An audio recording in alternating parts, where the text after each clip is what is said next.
ഭാഷയുടെ ചരിത്രം പഠിക്കുക എന്നാൽ മനുഷ്യചരിത്രം പഠിക്കുക എന്ന് തന്നെയാണ് അർത്ഥം.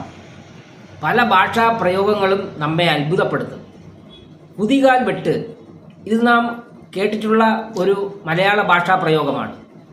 രാഷ്ട്രീയ രംഗത്തുള്ളവരാണ് ഇത് സാധാരണ ഉപയോഗിക്കുന്നത്. നമ്മുടെ പത്രമാധ്യമങ്ങളിലെല്ലാം ഈ വാക്ക് ഇടയ്ക്കിടയ്ക്ക് ഇങ്ങനെ വരാറുമുണ്ട്. യഥാർത്ഥത്തിൽ കുതികാൽ വെട്ട് എന്നുള്ളത് ഒരു ശിക്ഷാ സമ്പ്രദായമായിരുന്നു. സ്വാതി തിരുനാളാണ് ഇത് നിർത്തലാക്കിയത്.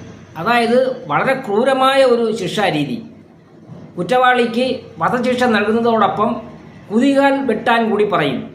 ഈ കുതികാൽ എന്ന് പറയുന്നത് നമ്മുടെ ഉപ്പുറ്റിയുടെ മുകളിലുള്ള ആ ഭാഗമാണ്. പെരിഞ്ഞരമ്പ് എന്നും പറയും. അതിൽ വെട്ടുമ്പോൾ ചോര ഇങ്ങനെ കുതിച്ചു പായും. ചോര വാർന്നു തന്നെ ഇയാൾ മരിക്കും. അതോടൊപ്പം തൂക്കിലേറ്റുകയും ചെയ്യും. അതാണ് കുതികാൽ വെട്ട്.